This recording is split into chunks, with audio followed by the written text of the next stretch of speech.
Selamat malam, selamat beribadah tengah minggu bersama Gereja Betel Tabernakel Kristus Pengasih, Raya Kutisari Indah dan Kerto Menanggal, Surabaya. Kita akan berdoa, satukan hati kita, minta pimpinan Tuhan. Kita berdoa. Ini kami umat-Mu Tuhan, yang siap memuji menyembah mulakan nama-Mu.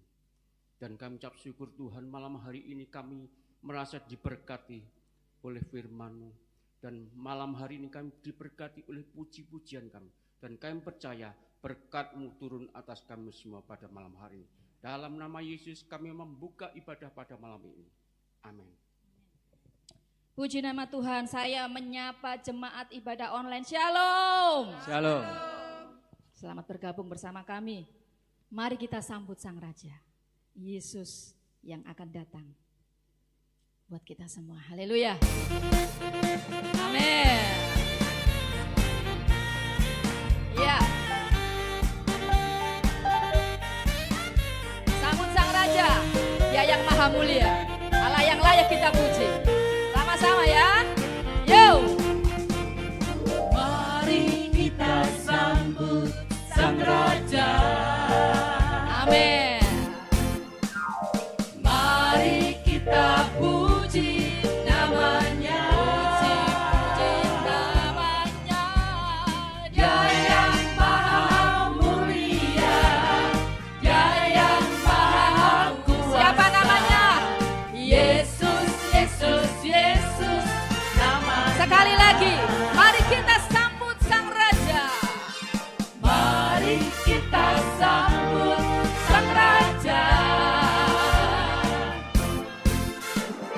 Mari kita puji namanya. Namanya. Dia yang maha mulia, Ya, Dia yang maha kuasa. siapa namanya? Yesus, Yesus, Yesus namanya. Yo, katakan puji Hosana. Puji Hosana, Amin. puji Hosana, puji Hosana, mulia namanya. Puji Hosana, puji Hosana, Amin. puji Hosana, mulia namanya. Nyanyi glory bagi Yesus. Sama-sama.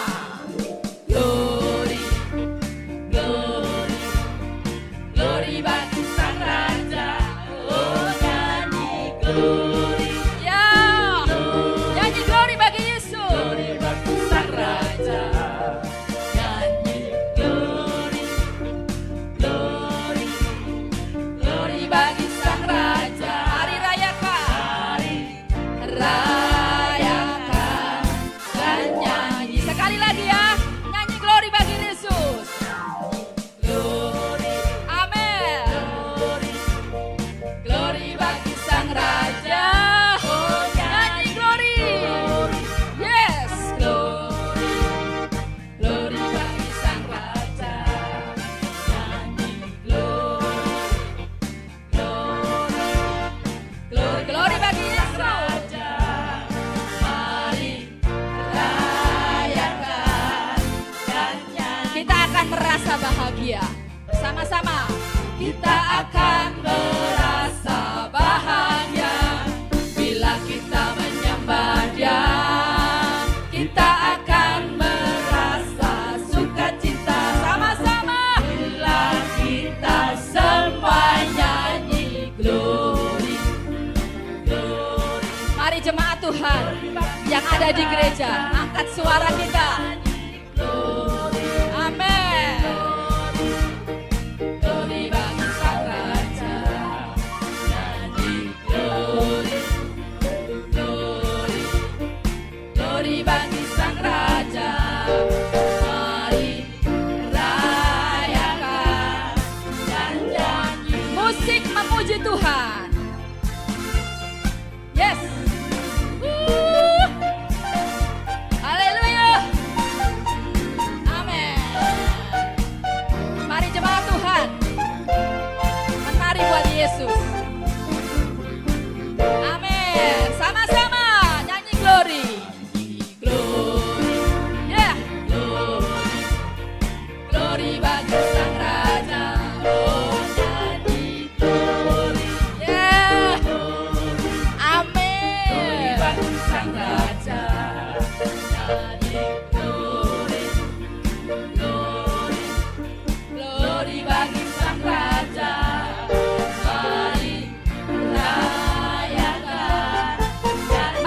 Serukan nama Yesus.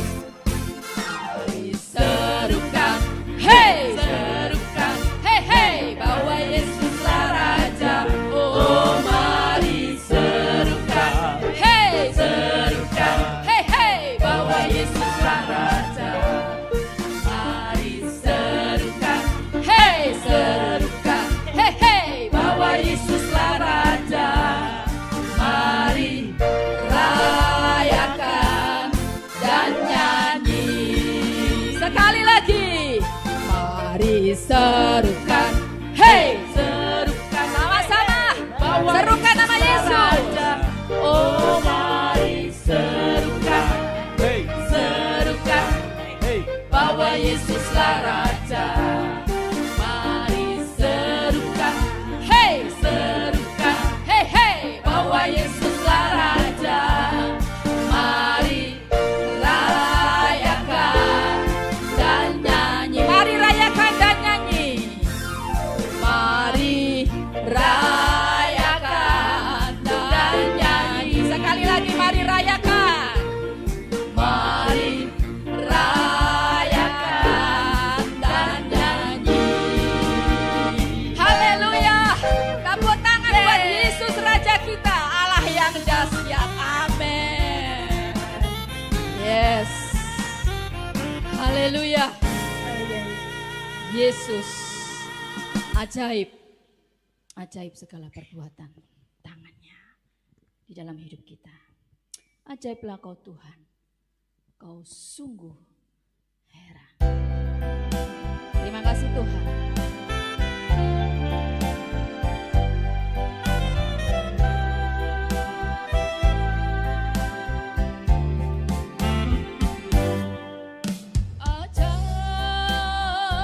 Ajaiblah Tuhan, kau sungguh heran. Semua yang di surga memuja Tuhan. Engkaulah Allah yang patut disembah.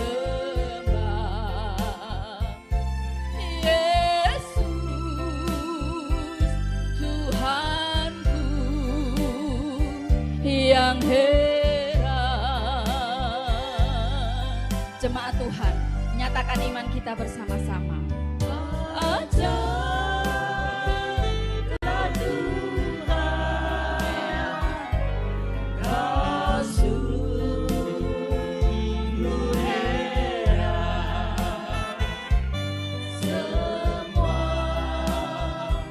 yang di surga memuja Tuhan. Engkaulah Allah yang patut untuk kami sembah. La Allah yang patut disembah. Yesus Tuhanku yang heran. Ajaiblah Tuhan. Ajaiblah Tuhan, Ajaiblah Tuhan.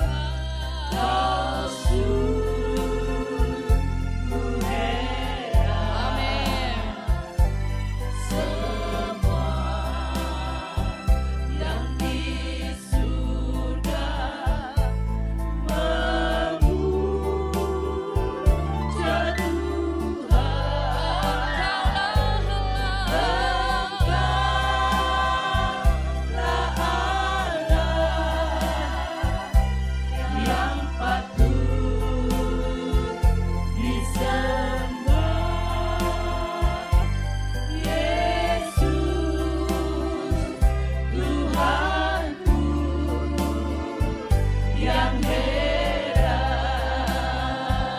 Ucapan syukur kita naikkan kepada Tuhan. Katakan terima kasih Tuhan atas perbuatan-Mu yang dahsyat dan ajaib di dalam setiap Terima kasih.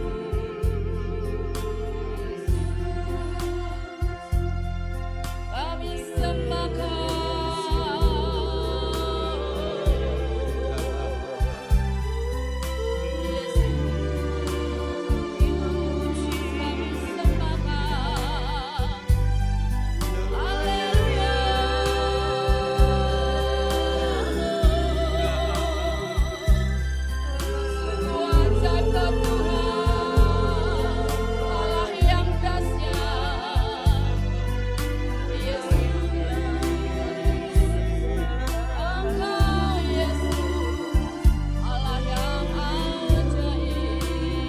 Sama-sama katakan.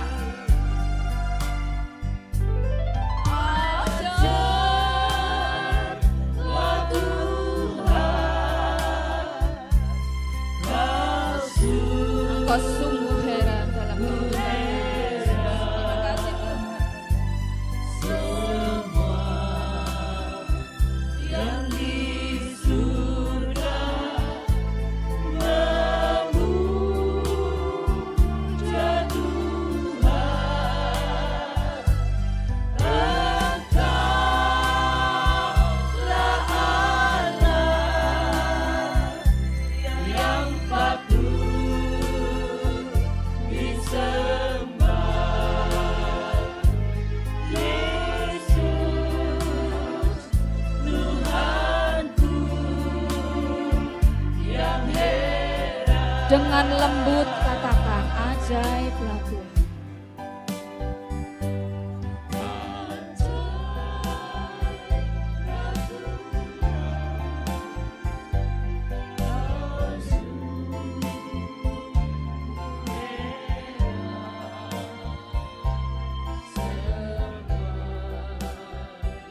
Yang di surga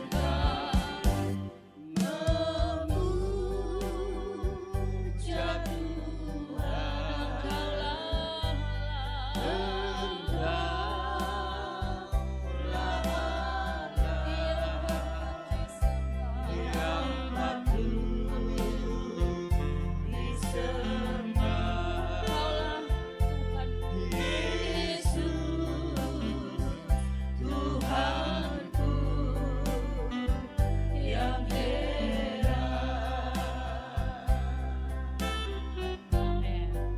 Terima kasih Tuhan Yesus. Terima kasih Tuhan. Terima kasih. Terima kasih banyak Bapa di surga. Pada malam hari ini kami sudah memuji dan mengagungkan nama-Mu. Yes. Terima kasih buat hadirat-Mu Tuhan. Kami boleh bersuka cita di dalam Engkau. Sebentar kami akan menerima firman-Mu. Tuhan, kami percaya Engkau sudah persiapkan hamba-Mu untuk menyampaikan firman kebenaran bagi kami. Berfirmanlah Tuhan bagi kami. Engkau tahu setiap kebutuhan kami, bahwa kami umat-Mu butuh firman-Mu yang menerangi langkah hidup kami, firman yang mengubahkan kami, firman yang mengajar kami, mendidik kami, firman yang menuntun kami kepada kebenaran-Mu ya Tuhan. Berfirmanlah bagi kami, urapi hamba-Mu dengan urapan yang penuh, urapi setiap kami dengan urapan yang penuh, untuk kami menerima firman secara penuh dari Engkau. Terima kasih banyak Tuhan. Kami akan sambut firman yang hidup dan berkuasa. Hanya di dalam nama Tuhan Yesus Kristus kami sambut firman-Mu. Haleluya. Amin. Selamat menikmati firman Tuhan. Tuhan Yesus memberkati.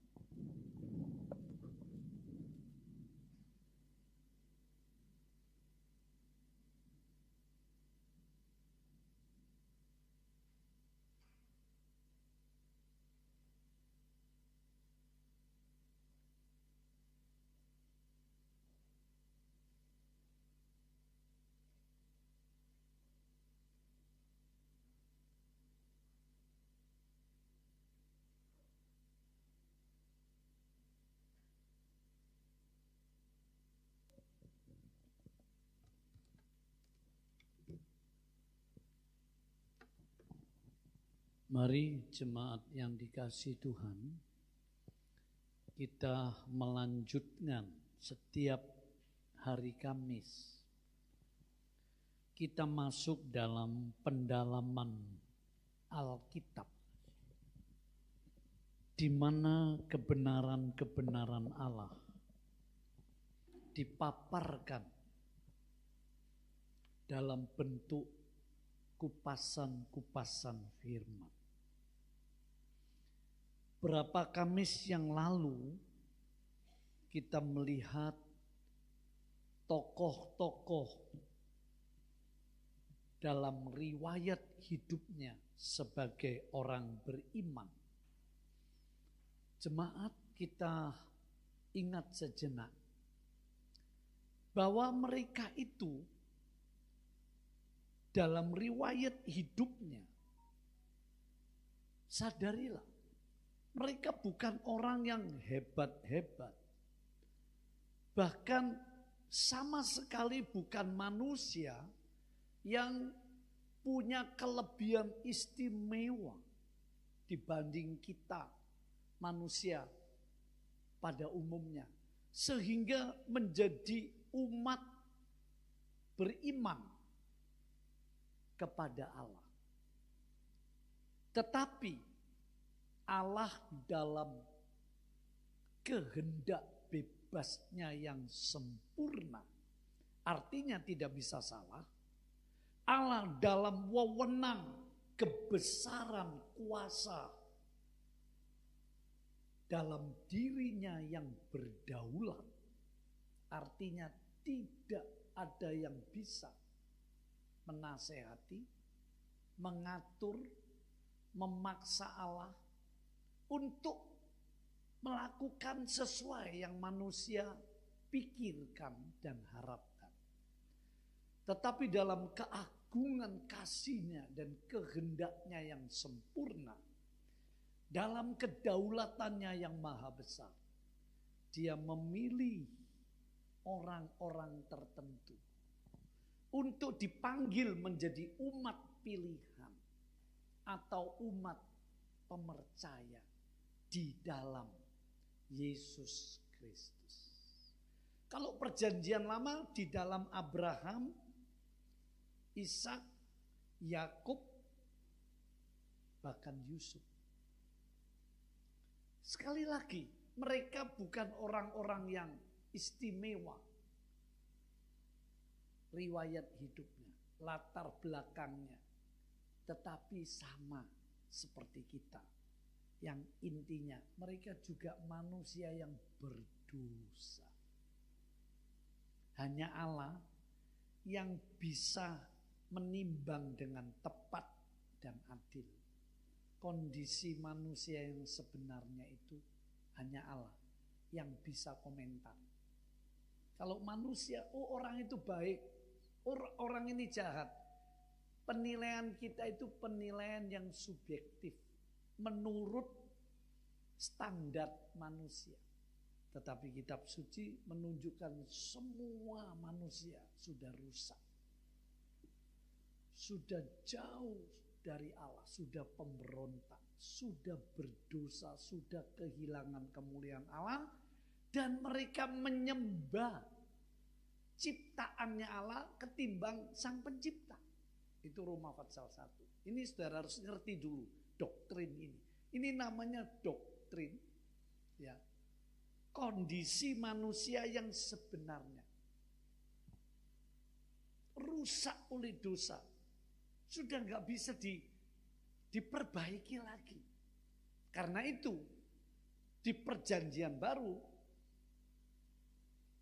lebih terang dijelaskan. Kamu ciptaan baru dalam Kristus. Artinya ciptaan yang lama itu rusak. Siapa? Adam dengan semua keturunannya.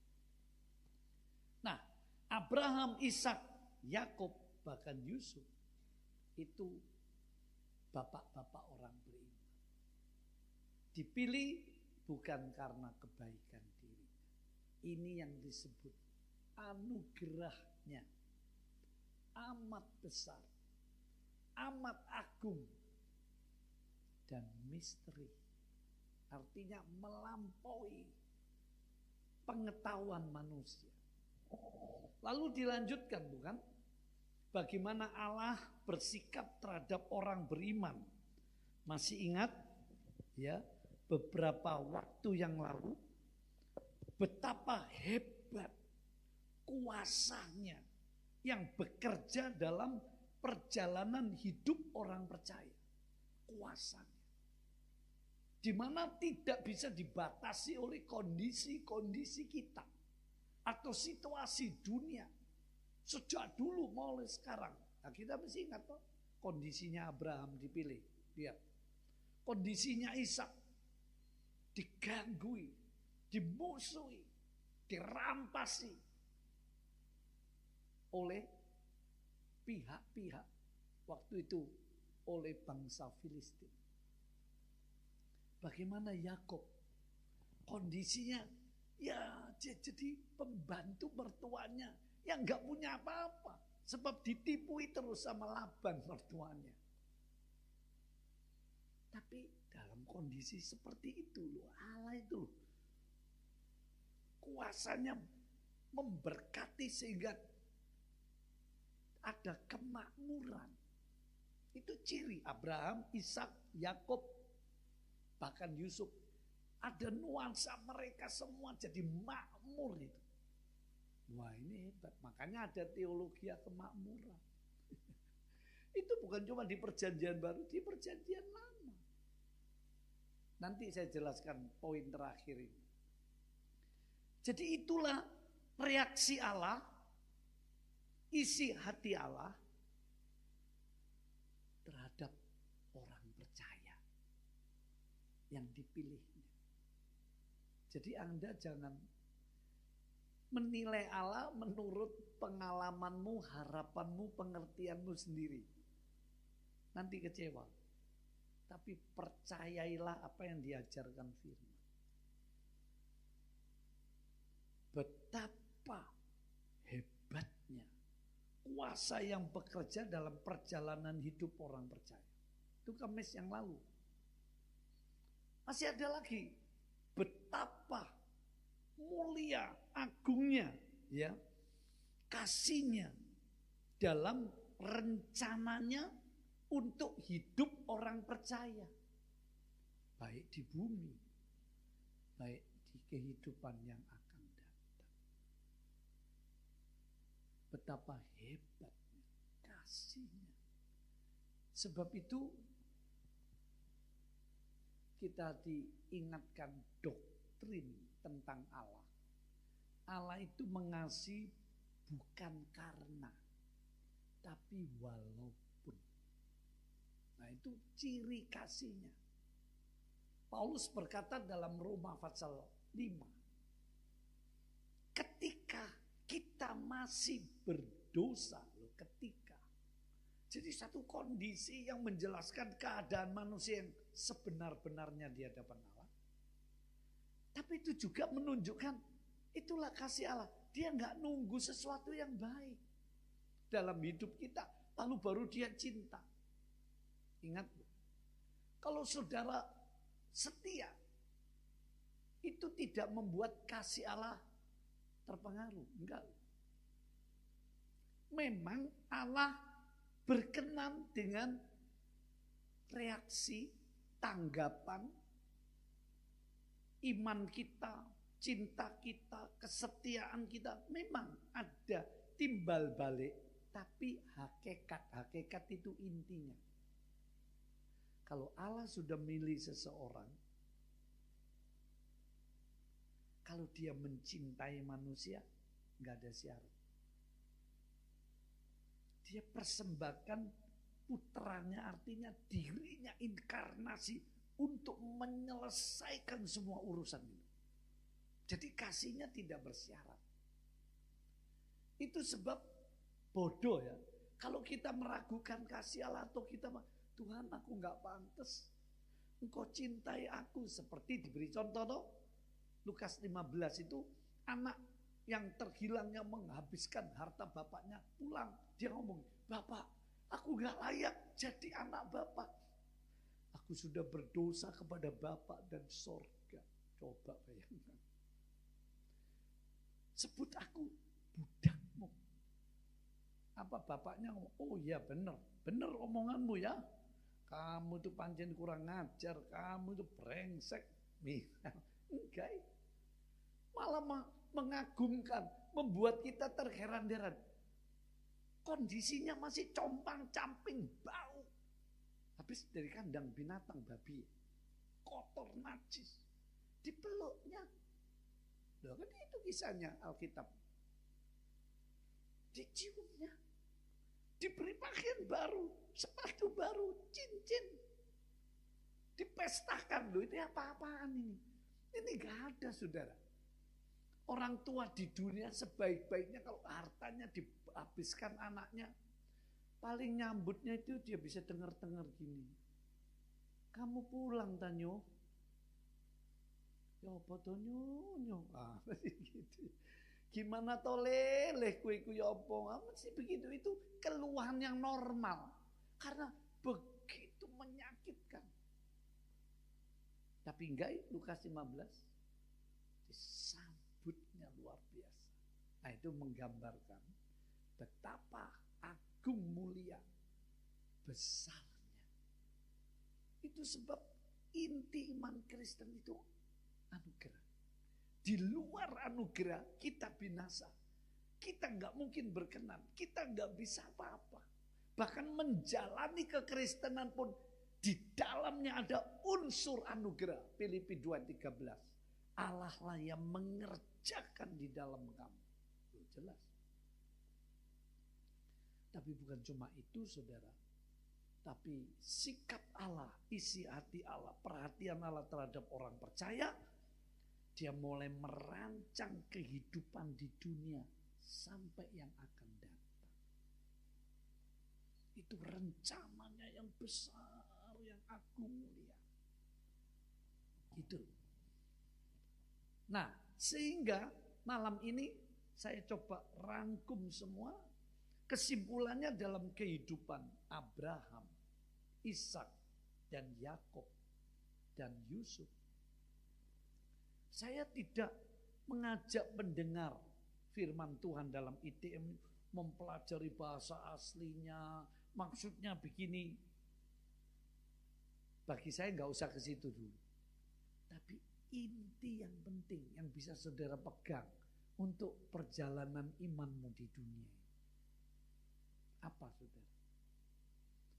Allah benar-benar ingin memberkati orang pilihan. Allah ingin kita itu makmur. Oh, justru di tahun seperti ini saudara, kabar ini kabar yang seperti orang yang kehausan mau mati kering. Lalu ada harapan. Ada air yang keluar seperti kisahnya perjalanannya Israel di padang gurun. Mereka kepingin air, gak ada air yang segar. Mereka marah-marah, mereka mengomel, menggerutung. Mereka jadikan Musa sasarannya. Lalu Musa ngomong, Tuhan, mereka minta minum. Dari mana saya bisa memberi 3 juta orang ini berjalan di padang yang panas ini dapat air. Singkat cerita Musa, kamu ngomong sama bukit batu itu, dia akan keluar air. Loh, kalau Allah itu mau, gak ada yang sukar. Mau memberkati kita itu dalam hitungan semalam, gak ada istilah aku sudah tua, gak ada. Termasuk Abraham, istrinya Sarah, sudah tua itu gak punya anak. Kalau Tuhan mau beri jodoh, dalam hitungan seminggu beres. Kalau Tuhan mau mempromosikan, membalik nasib kita kayak Mordekai, hanya semalam nasibnya berubah total. Dari penjaga pintu gerbang menjadi raja mudanya Ahasverus. Adakah yang bisa seperti itu? Tapi sebaliknya, kalau Allah mengizinkan mau menghabiskan dalam semalam, habis. Makanya Daud berkata, dalam tanganmu ya Tuhan, adalah nasibku. Bukan takdir, nasib. Itu kehidupan di dunia. Haleluya. Nah itu sebabnya orang kalau menjadi orang percaya, sekalipun ada janji, kita akan diberkati di bumi. Sampai berkat rohani. Efesus 1 ayat 3. Segala berkat rohani di surga. Ini mata yang belum pernah lihat, telinga belum pernah mendengar, langsung mendengar kondisi di surga maksudnya. Belum pernah terbit di angan-angan, artinya belum ada yang bisa merancang. Tadi pagi saya lihat masa depan Cina dengan teknologi AI-nya. Saudara akan kagum. Wow, membuat jembatan laut, aduh sampai iki betul. Terus saya ingat kitab Kejadian 11. Ketika manusia keturunan Adam membuat menara Babel. Bukan Tuhan tidak senang sama teknologi. Tuhan yang memberi kecerdasan manusia kok. Tapi menyalahgunakan atau motivasi membuat menara Babel. Saya nyimpang dulu ya. Itu yang Tuhan nilai. Jadi motivasi kita itu yang sering Tuhan nilai. Saudara mau korban, saudara mau nyanyi, saudara mau melayani, semua motifmu apa? Itu yang jadi ukuran. Ketika Tuhan, tak perintahkan supaya mereka memenuhi bumi, kok malah kumpul? Tidak mau repot, tidak mau mengikuti rencana Allah, kehendak Allah. Penuhi bumi ini dengan keturunanmu, Adam. Malah ngumpul. Buat menara. Dalam sebuah tafsir para ahli Alkitab itu ujungnya sampai ke langit itu artinya ada penyembahan kepada matahari, bulan, dan bintang. Selalu 3 ini yang disembah. Saudara lihat, banyak kepercayaan di dunia mesti 3. Matahari, bulan, bintang. Mesti begitu. Alkitab kita ini hebat. Kalau ngerti, semua bisa dinilai. Makanya Paulus ngomong, orang rohani artinya orang beriman pilihan Allah. Dia bisa menilai banyak. Tapi dia gak sulit dinilai. Orang dunia gak ngerti. Karena ada firman dan roh Allah. Begitu. Nah, terus Tuhan dulu, ini kok jadi begini ya, kumpul sedang ngelawan rencanaku. Mendirikan kok menyembah ciptaan ini, kok nggak nyembah aku? Ditambah apa? Mari kita mendirikan menara. Kita cari nama. Oh, kesombongan. Singkatnya ini, Tuhan, aku nggak butuh engkau. Ya, aku bisa kok ngatur hidupku.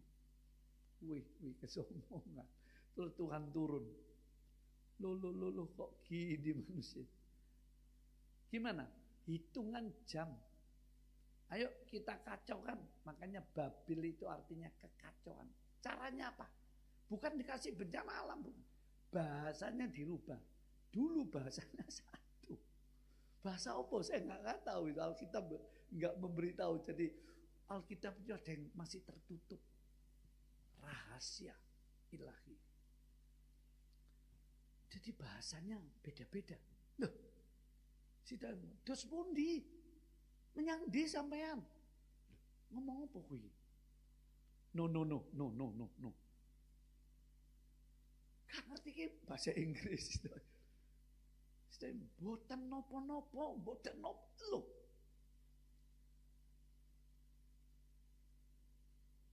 Wah ini. Bingung, kacau.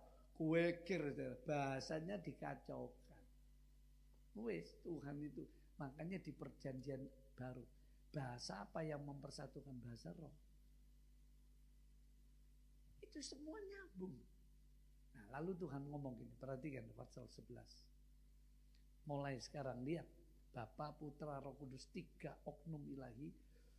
Tapi Esa, Allah itu Esa, jangan bilang 3. Ini misteri unik, Esa. Lihat manusia itu. Mulai sekarang tidak ada yang dia pikirkan dan kerjakan yang tidak bisa. Wow. Itu sudah ultimatum nilai. Makanya ada ada kata-kata, di mana ada usaha, di situ ada jalan. Artinya mesti bisa. Makanya orang Kristen kalau malas, ya salah mudik.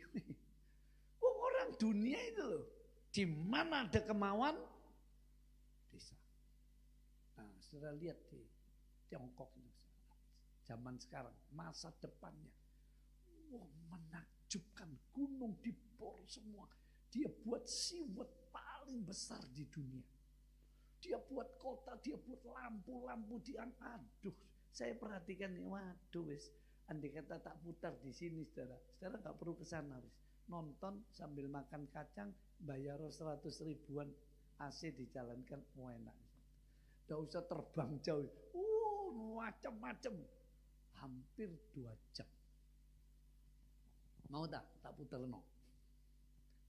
Ya, Bu Budi tarik 100 ribuan, nonton duduk. Saudara nggak perlu ke Tiongkok, jauh-jauh naik plane. Nggak perlu, itu semua indah.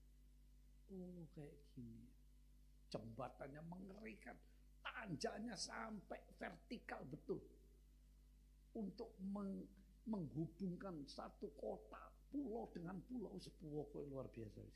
Kereta cepatnya 1 jam menempuh 468 kilometer. Sedikit itu ya. Nah, jadi saudaraku, Tuhan itu punya rencana yang besar untuk orang percaya. Hidupnya makmur. Hidupnya makmur. Ini bukan berarti tidak perlu ujian. Ini bukan berarti tanpa cobaan hidup di dunia. Karena melalui cobaan dan ujian, kalau ujian itu datang atas rencana kehendak Allah, kalau cobaan itu karena si pencoba iblis itu, dia iri, dia nggak senang saudara dan saya setia, nggak mau dia. Nah, tapi Allah memakai 2 kondisi ini untuk memurnikan iman kita, pengharapan kita, kasih kita, kesetiaan kita, pelayanan kita, untuk membangun kualitas iman seperti emas murni, untuk membangun karakter yang serupa dengan anaknya Yesus Kristus. Itu istilah-istilah rohani. Kalau nggak mengerti cuma dicomot gitu loh, Allah kok punya anak, nah itu akibatnya. Tapi ada maknanya itu. Begitu jemaat yang kekasih. Nah, kesimpulannya kan Allah ingin kita makmur. Gitu. Ini boleh diimani. Dan terbukti loh. Orang-orang Kristen yang Tuhan aku. Kamu gak boleh ngomong, kamu anak Tuhan. Jangan ngomong miskin-miskin. Jangan ngomong gagal-gagal. Nah itu ditiru oleh dunia. Namanya positive thinking. Tapi lebih dari positive thinking. Sebab saya ingin beritahu saja. Nanti akhir zaman semua tokoh yang mengajarkan positive thinking akan kebingungan. Karena basicnya itu jiwani. Optimis dari kemanusiaannya manusia itu sendiri. Satu kali akan dibuktikan oleh Allah. Semua tak berdaya. Ayatnya mau tahu? Tuhan ngomong. Di mana pembahas zaman ini? Ditantang. Di kitab Ayub. Ayub. Di mana kamu ketika aku menggantungkan bumi di angkasa ini? Gak bisa ngomong. Nah, nanti para pemikir, penceramah positif bukan tidak baik-baik. Daripada orang negatif thinking, pesimis. Ini kan buat orang optimis. Tapi satu kali mereka akan bingung. Loh kok gak bisa lagi ya? Ketika Allah sudah timingnya habis untuk kesempatan di bumi, dia mengijinkan izinkan dunia masuk kesusahan besar. Terus nggak ada yang bisa nolong. Apa yang berasal dari jiwa manusia, sehebat-hebatnya, secanggih-canggihnya, akan roboh. Artinya rebah, sudah nggak berguna lagi. Itu dalam Wahyu 19. Ditangisi Babil, Babil yang besar, robohlah engkau. Kenapa? Babil simbol kebesaran manusia di akhir zaman. Itu nanti roboh. Roboh itu artinya ada satu kesulitan, bahkan kehancuran. Ini bukan berarti saya sebagai umat beriman menentang teknologi. Enggak, saya bisa ngomong suara ini karena mic. Teknologi itu kecerdasan itu dari Allah. Semua yang baik dari Allah. Tapi apa yang baik, iblis bisa putar balik jadi jahat. Kan begitu di Taman Eden ya begitu, bisanya iblis niru apa yang Allah beri diputar balik. Nah, itu sebab manusia nanti, saudaraku, lewat kondisi-kondisi keadaan zaman, kemakmuran jadi tujuan utama dan sebagainya akan runtuh budaya canggih dari manusia. Karena sekali lagi, itu sumbernya berasal dari jiwa kemanusiaan kita. Jiwa manusia itu hebat. Jiwa itu meliputi kecerdasan, perasaan. Sekarang robot di Cina, persis bisa punya ketika saudara ngomong, robot, aku ini sedih. Dia bisa ngerti perasaan kita. Enggak lagi jadi mesin yang kaku, enggak. Dia bisa nangis. Sudah, jangan sedih. Bisa ngerti. Sampai bisa jadi istri, jadi suami. Dan kalau saya ingat kitab Wahyu, nanti patungnya bisa ngomong antikris. Saya nggak ngomong bangsa ini, tokoh ini antikris. Enggak, belum. Saya cuma ngomong kondisi dunia. Patungnya bisa nurunkan api dari langit. Bisa berbicara. Sehingga semua suku besar kecil tunduk menyembahnya. Nah ini klimaksnya hikmat dunia dan hikmat iblis akan memuncak. Tapi dihancurkan oleh hikmat Allah. Supaya segala pujian hanya bagi Allah. Sebab ada ayatnya. Tuhan bilang, aku tidak akan memberikan kemuliaanku kepada siapapun di dunia. Gak ada yang boleh dipuja-puja pendeta, pastor, romo, ya Maria. Tidak boleh melebihi Kristus. Itu final. Dalam doktrin iman Kristen. Final. Kalau ada yang ngajak, jangan ikut. Tidak perlu. Dan begitu saudara, reaksi Tuhan. Ingin makmur. Karena itu kalau diklaim makmur, bisa. Anak Tuhan, jangan ngomong kamu sakit, kamu ngomong aku sudah sembuh, aku sehat. Boleh itu. Karena bagi orang beriman Tuhan itu sudah membuat rencana kelimpahan. Ini hidupnya Abraham, Ishak, Yakub, Yusuf.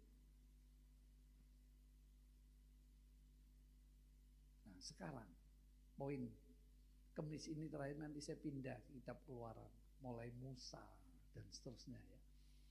Tapi saudara lihat, dibaca dulu kitab Kejadian Fatsal terakhir, yaitu Fatsal 50 tentang Yusuf. Ya, kalau Abraham, jadi begini, kalau Tuhan memberkati kita, ingat baik-baik jemaat, semua kalian pendengar firman Tuhan. Kalau Tuhan memberkati kita, saudara harus begini, percaya dulu.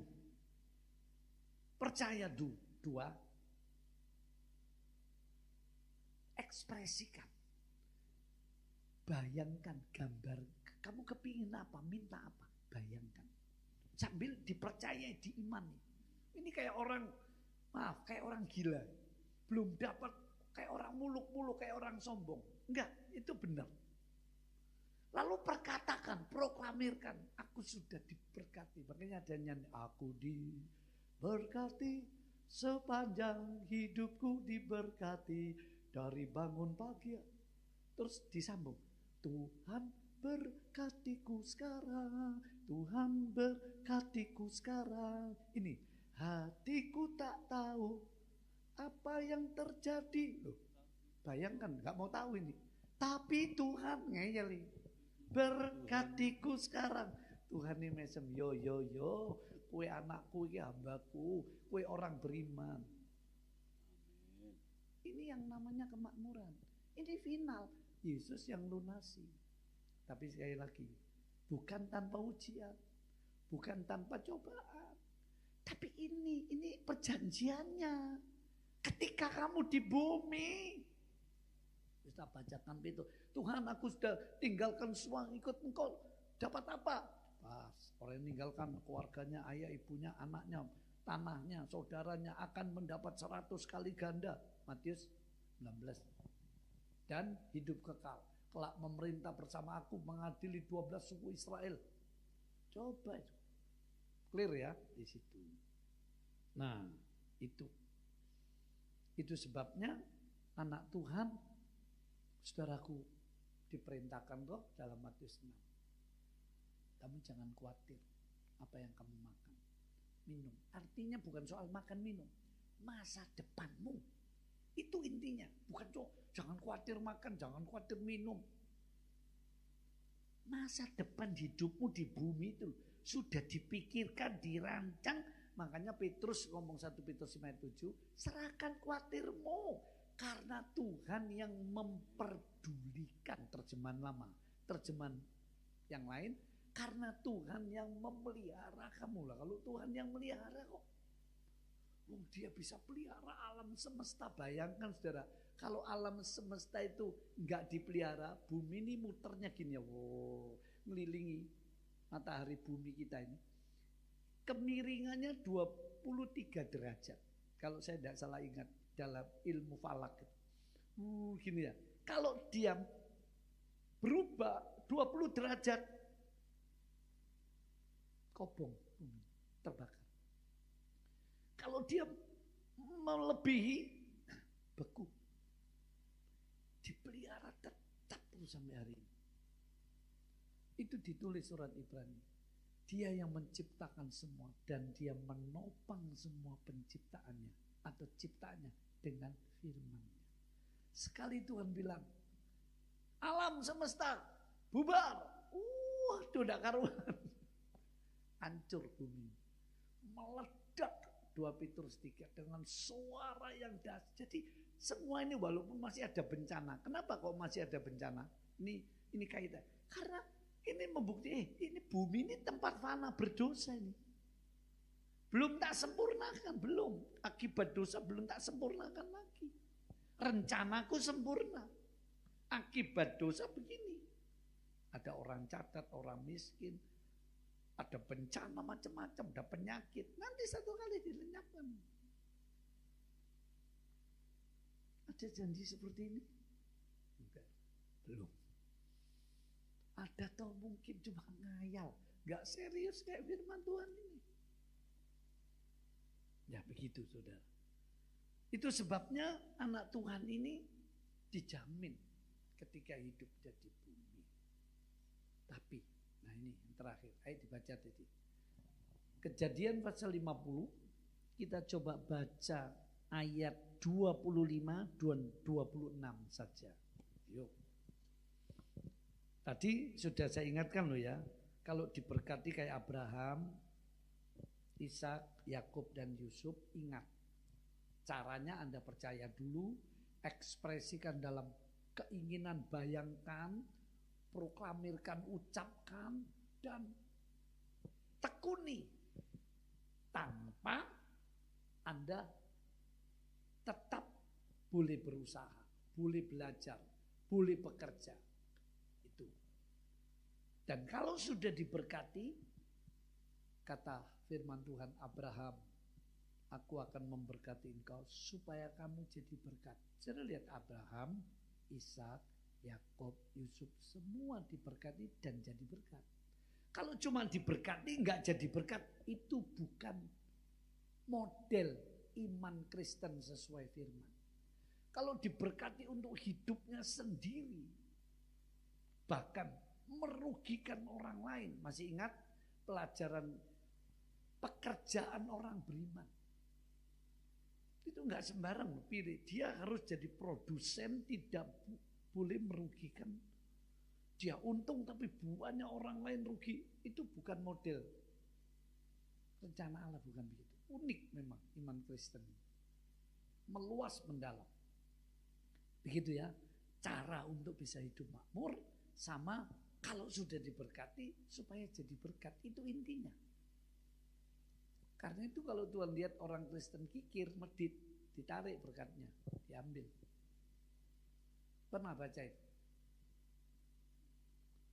Kamu tak kasih 5 talenta gimana? Tuhan jadi 10, wah ditambahi. Dia merintah 10 kerajaan, Matius 25. Satu dan, mana? Kamu tak kasih 2 talenta? Iya Tuhan, tak kembangkan jadi 4. Ambil 4 semua. Yang 1, mana? Kamu tak kasih 1. Alasannya muncul, wah Tuhan ini jahat. Aku dikasih 1. Dan aku pikir waduh dengan 1 ini sulit mengembangkan gimana. Dan aku tahu Tuhan itu orangnya disiplin, keras, jahat. Aku takut. Makanya talentanya tak sembunyikan. Dengan sapu tangan tak bungkus, tak masukkan tanah. Supaya kalau Tuhan datang, nah ini gak sampai rusak. Tuannya bilang, kamu hamba yang malas dan jahat. Lihat. Lihat, gak mau jadi berkat. Tidak boleh. Itu bukan perjalanan iman Kristen, bukan. Banyak di dunia ini orang diberkati. Dia berkorban untuk buang sial. Dia berkorban untuk jadi berkat sesuai perintah Allah. Sesuai rencana. Nah, kalau sudah, saudara lihat, dibaca ayo Kejadian 50, 25 sampai 26. Demikian. Lalu Yusuf menyuruh anak-anak Israel bersumpah, katanya, tentu Allah akan memperhatikan kamu. Pada waktu itu, kamu harus membawa tulang-tulangku dari sini. 26. Kemudian matilah Yusuf berumur 110 tahun. Mayatnya dirempah-rempahi dan ditaruh dalam peti mati di Mesir. Apa sih maksudnya 2 ayat ini? Kalau saya gandeng tentang Abraham, ayo Lukas 16 baru saya uraikan. Ya. Dibaca Lukas pasal yang ke-16, Injil Lukas. Ayo. Pasal 16 ya. Kita baca ayat 23. Silakan. Lukas 16 ayat 23. Demikian. Orang kaya itu juga mati, lalu dikubur. Dan sementara ia menderita sengsara di alam maut, ia memandang ke atas dan dari jauh dilihatnya Abraham dan Lazarus duduk di pangkuannya. Nah, di perjanjian lama ada ayat begini. Allah orang hidup, Allah Abraham, Ishak dan Yakub. Jadi ketika dia meninggalkan bumi, dia masuk kehidupan yang jauh lebih berkualitas. Namanya Firdaus. Abraham di bumi itu dia diberkati sama itu. Ia kaya dan amat kaya. Ini bukan berarti terus tidak ada orang Kristen yang miskin.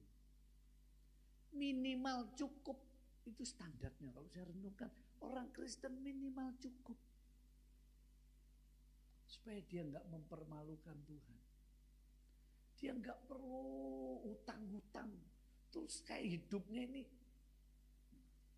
lain loh. Kalau orang Kristen dianiaya, semua dirampas, itu kasus tersendiri dengan upah yang istimewa tersendiri. Jadi hati-hati dalam membedakan setiap persoalan kisah dalam Alkitab. Nah begitu. Yusuf, Abraham memangku di kehidupan seberang kubur sana. Yusuf ngomong, nanti kalau aku mati ya, tolong tulang-tulangku kamu keluarkan dari Mesir. Ngapain? Di Mesir dia itu dipuja-puja, dihormati, dirempah-rempahi, ditaruh gua. Kalau sekarang itu raja-raja Mesir ditaruh piramida. Terus ada dukun-dukunnya yang mantrai kalau sembarang orang masuk kena kutuk. Makanya waktu saya ke sana, saya nggak mau masuk. Saya nggak mau masuk. Sebenarnya saya nggak ada kepentingan kok. Saya bukan ahli sejarah. Itu kalau nggak hati-hati bahaya. Nah banyak orang nggak ngerti, masih pergi tempat-tempat pantai ngeliat.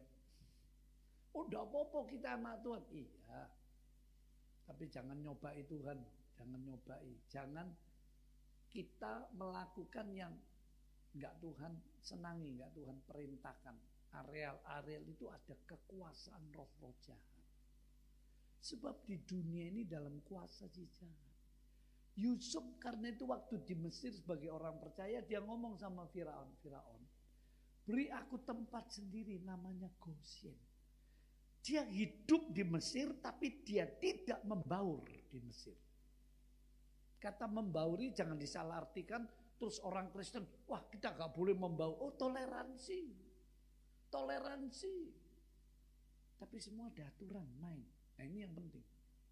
Yusuf dengan rendah hati bisa, dengan bijaksana, Firaun beri aku daerah sendiri. Dalam hatinya Yusuf, gak bisa. Aku ini umat pilihan Allah. Nenek moyangku Abraham, Ishak, Yakub dipanggil keluar. Kita kan ya dipanggil keluar loh kita. Bacaan 1 Petrus 2. Kamulah bangsa yang dipilih, imamat yang bangsa yang kudus. Kamu dikeluarkan dari kegelapan masuk kerajaan terang anaknya. Terangnya yang ajaib dari kerajaan anaknya. Loh kita ini dikeluarkan sudah. Gitu. Sebetulnya Yusuf enak loh. Terus dia nggak mau, dia ngomong gini. Nanti kamu akan dikeluarkan Allah dari Mesir. Allah pasti genapi kamu akan masuk tanah perjanjian. Tolong ya, tulangku bawaan keluar. Saudara kalau saya renungkan ini, artinya Yusuf sekalipun di bumi makmur semua, dicukupi bahkan dimuliakan Tuhan, diberkati Tuhan luar biasa. Dia enggak kehilangan tujuannya. Dia enggak kehilangan fokusnya. Ini yang disebut Matius 6 ayat 33. Cari dahulu kerajaan Allah dan kebenarannya.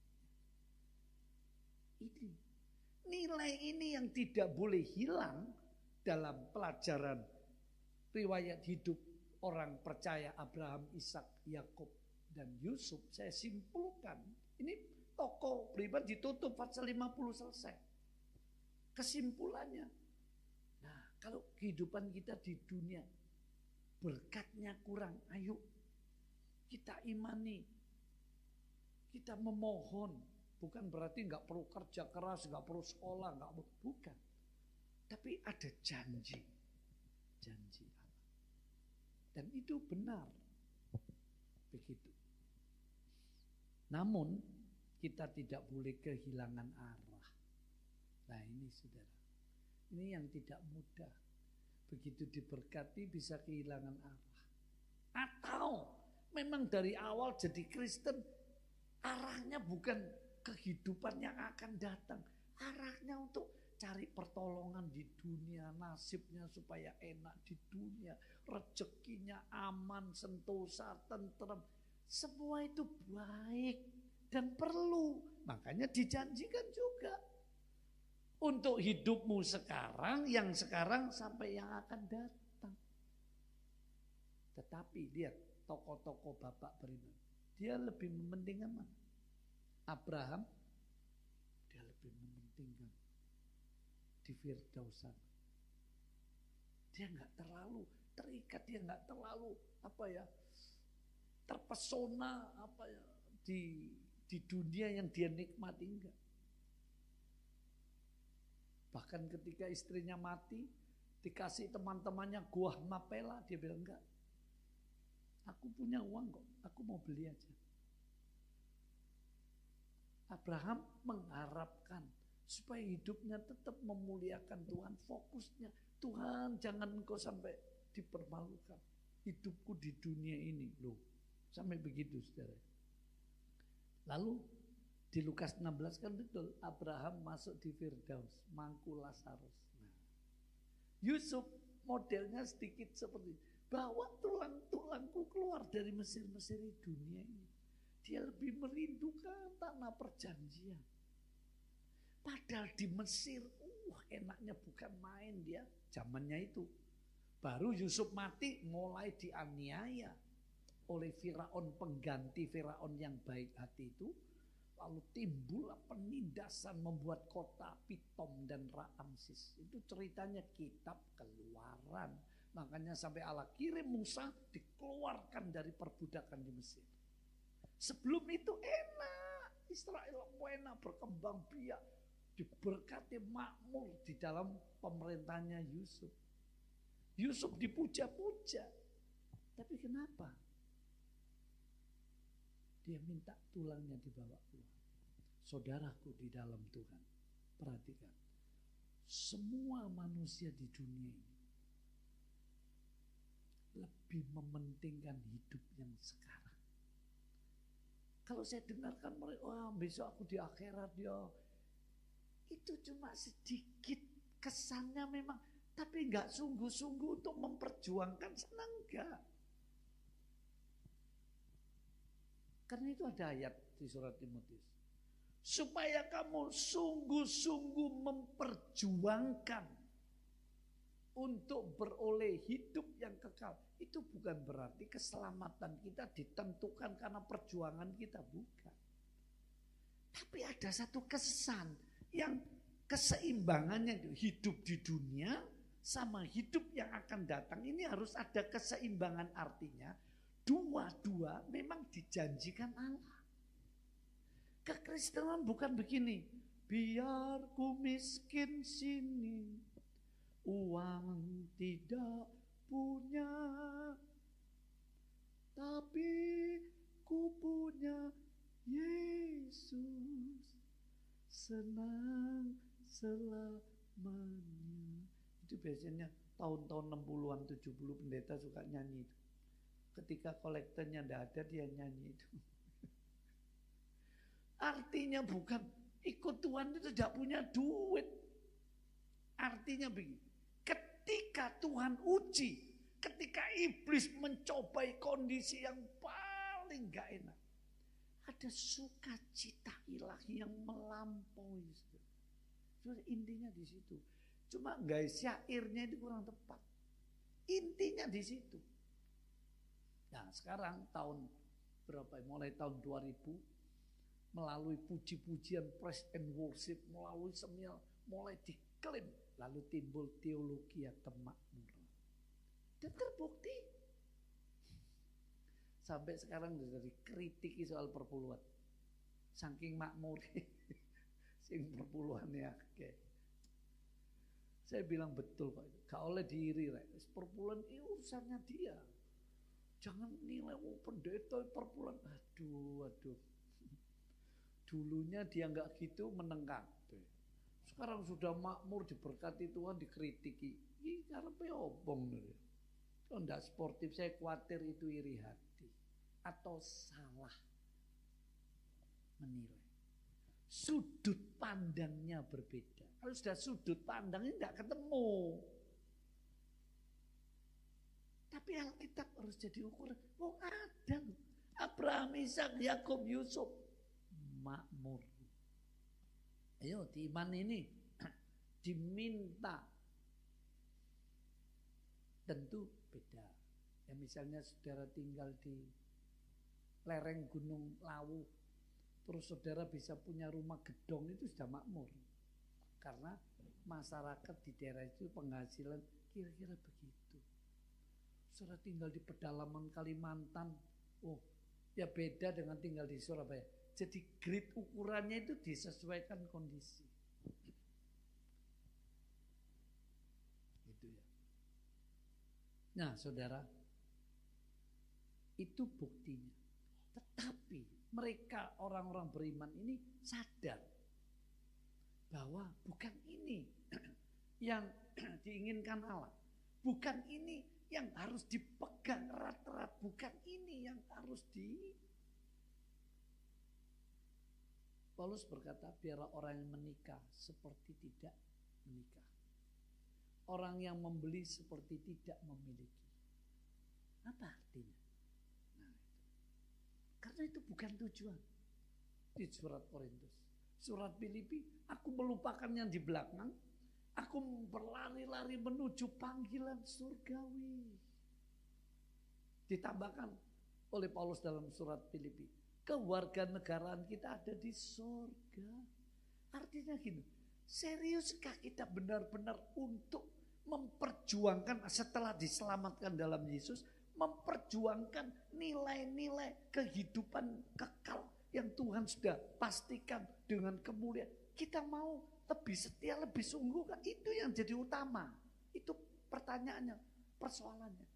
Sebab kalau enggak, jangan-jangan Tuhan bisa berpikir, wah ini anak Tuhan ini kalau nanti tak kasih berkat sesuai janjiku di bumi, jangan-jangan dia tambah ambles, dia tambah enggak punya sungguh-sungguh kesetiaan, motifnya keliru semua. Lebih baik berkatnya tak tahan dulu. Bisa loh. Seperti kita orang tua aja. Paham?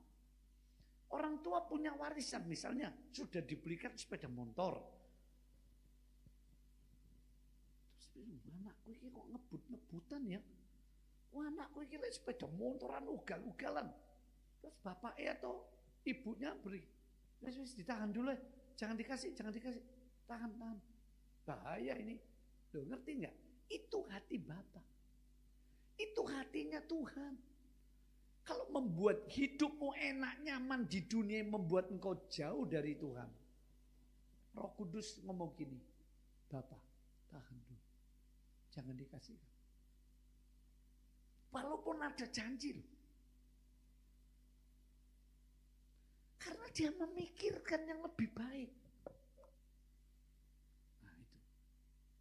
Tapi itu sebenarnya janji. Kalau dipaksa jadi, Allah nggak mungkin ngingkari janjinya. Mesti dicukupi. Contoh, Israel minta daging. Musa enak di Mesir. Waduh, makan daging, makan bengkoang, berambang merah. Pokoknya sedep. Makan mana terus di padang gurun. Bosen Musa. Berapa banyak kehidupan Kristen. Jalan sudah mulai bosen. Makanya dia mulai kepingin bebas, kebaktian mulai ditinggal, mulai jenuh pelayanan, macam-macam. Itu karena dia kepingin. Terus Tuhan bilang, gak bisa, bahaya ini, nanti dia balik ke Mesir. Gak usah. Kan ngomong Israel, kami lebih enak di Mesir Musa, daripada di padang gurun nih, lebih baik mati di Mesir. Sampai Musa bingung nih. Dulu doa-doa minta dilepaskan. Karena dilepaskan, dipimpin, dipelihara Tuhan. Bukan soal dagingnya. Mereka kepingin seperti di Mesir. Itu persoalannya. Mereka kepingin hidupnya yang di dunia ini. Mesir lambang. Tuhan bukan keberatan berkati kita, bukan. Tapi dia nimbang di lubuk hati kita. Motif iman kita, penyerahan, pertobatan, kesetiaan kita benar-benar kah? Yang di sana, nah itu. Sehingga Tuhan bisa, ya wis. Jangan dikasih bahaya buat dia nanti bahaya. Pasti dia akan lebih cintai berkatnya ini. Bisa loh begitu, Tuhan ini lebih tahu. Atau Tuhan begini, loh dikelimi terus firmanku. Doa dengan iman, dengan sukacita. Ya Tuhan janjimu. Tuhan merasa disudutkan. Dia merasa malu kalau dia bohong firman-Nya. Musa, kasih daging. Ribuan burung kepuyuh gak usah dijaring, jatuh sendiri. makan. Loh, kalau Tuhan mau berkati, dia yang punya semua kok. Aku anak raja, engkau anak raja, dan seterusnya. Ini perlu diimani, dinikmati, tapi jangan terikat. Ini yang sulit. Kita ngomong, enggak aku enggak terikat. Contoh ya. Kalau saudara gajimu 5 juta, memberi perpuluhan 500.000, saya pikir saudara masih bisa setia. Kalau enggak sampai setia, saya bilang kebacut mau cuma 500.000. Kalau kamu dapat berkat 1 juta perpuluhan 100.000, sorry, saya kok jadi nyinggung perpuluhan. Ini contoh saja sederhana, saya enggak punya motif. Saya pikir gampang, 1 juta seperpuluh 100.000, ayo. Tapi ketika kamu dapat berkat 5 miliar, perpuluhannya 500 juta, secara mungkin mikir 100 kali. Cukup, tak kayak 50 juta gak kira rom. Pak Pendeta gak kira 50 juta harus pakai. Itu bisa terjadi tuh. Cobaan aja. Secara dapat berkat 500 juta, perpuluhannya 50 juta. Garuk-garuk mikir, wah mulai cari alasan. Tapi kalau saudara tetap memberi, saya bilang saudara menang. Tapi tidak mudah. Kalau duit kecil gampang saudara. Kalau uang besar saudara mikir. Apalagi ketika saudara tidak punya duit, disuruh korban, itu juga tantangan. Nah saya kembali, intinya malam ini ada keseimbangan hidup yang sekarang sama hidup yang akan datang. Tapi kesimpulannya yang penting, mana yang kamu pilih? Ayo ayat terakhir, kita buka surat Ibrani pasal 11. Surat Ibrani pasal 11, saudara. Ibrani pasal 11, ya, ayat nih, 35 mulai sampai 40. Ayo bagian terakhir, silakan. Surat Ibrani pasal 11 ayat yang ke-35 sampai 40. Ibu-ibu telah menerima kembali orang-orangnya yang telah mati. Wah, mujizat. Siapa contohnya? Janda di Sarfat. Karena anaknya mati. Sudah kasih Elia tempat di loteng enak. Loh kok malah anaknya mati. Nulungi hamba Tuhan, berkorban kok malah ketimpa musibah. Tapi akhirnya dihidupkan. Nah ini contoh. Main gotong anaknya mati, ketemu Yesus dibangkitkan. Ini contoh-contoh. Ibu-ibu yang terima kembali orang-orang yang telah mati, terus Dorcas mati, hidup balik terus. Sebab dibangkitkan. Nah, tetapi orang-orang lain membiarkan dirinya bisa melihat disiksa. Ketidakseimbangan. Yang satu ditolong. Kisah Rasul 12, Yakub dipenggal kepalanya. Petrus dilepaskan dari penjara. Oh Tuhan ini kok pele-pele kok. Kalau saudara podo-podo jadi singer, satu ditolong, satu belum ditolong, gimana? Makanya kesaksian di gereja itu ada 2 kemungkinan. Bikin iman bangkit atau bikin orang tambah down. Loh ikut enak sembahyang, dijawab, suaminya berubah. Oh dipulihkan. Loh aku kok enggak ya? Jadi kesaksian ini 2 wajah. Bikin kebangunan iman atau bikin iman tambah down. Dia ditolongnya. Sampai ada nyanyian. Kalau lain ditolong, saya juga dinten-teni kan ditolong-tolong. Kalau sudah kena gitu gimana? Saya mau tanya. Gimana perasaan kita? Pikiran kita, kenyataan harus kita hadapi loh itu. Ini loh ayatnya, diulang Pak. Diulang, baca.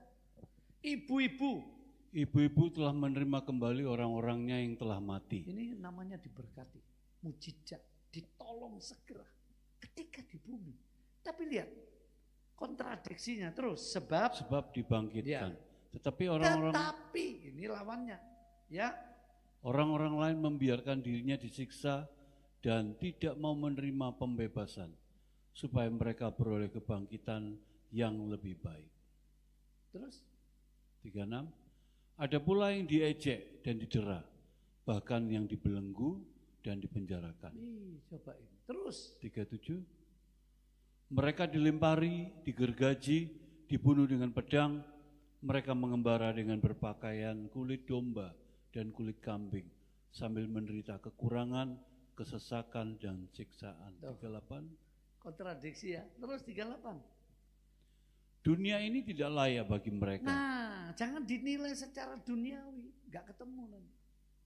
Sebab memang ada keseimbang, tapi ada prioritas. Sehingga mereka rela ini. Tidak ngalami kayak teman-temannya ibu-ibu tadi loh.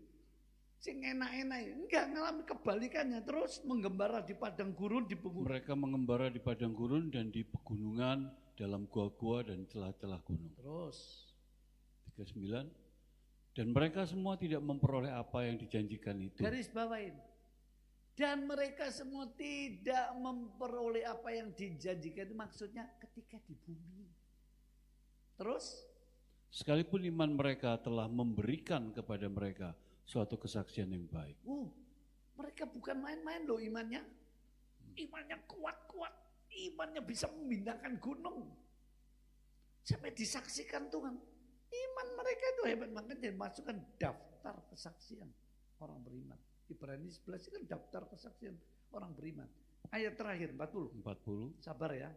Sebab Allah telah menyediakan sesuatu yang lebih baik bagi kita. Ini sebab Allah telah menyediakan sesuatu yang lebih baik bagi kita.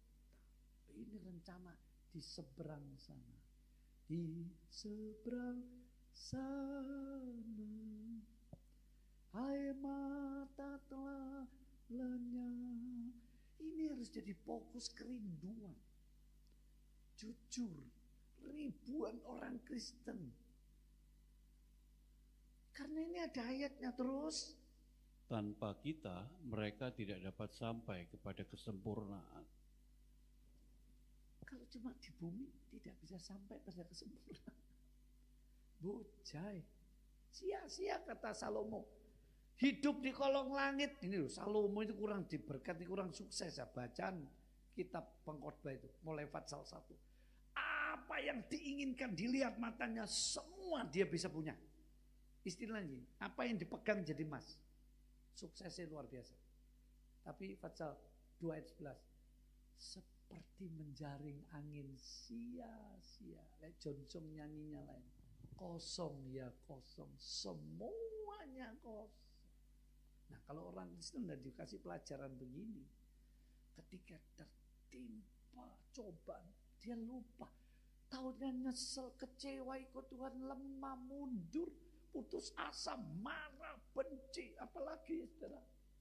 Kan bisa begitu. Kan itu diajarkan. Masalahnya, sanggup enggak terima makanan keras? Firman yang dalam ini sanggup enggak?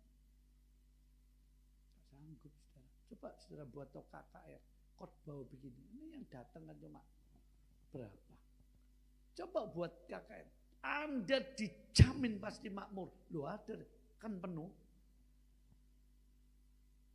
Tapi jangan lupa saudara. Ini klimaks rencana Allah. 2 menit lagi selesai. Ayo berdiri supaya saudara yakin. Berdiri. 2 menit.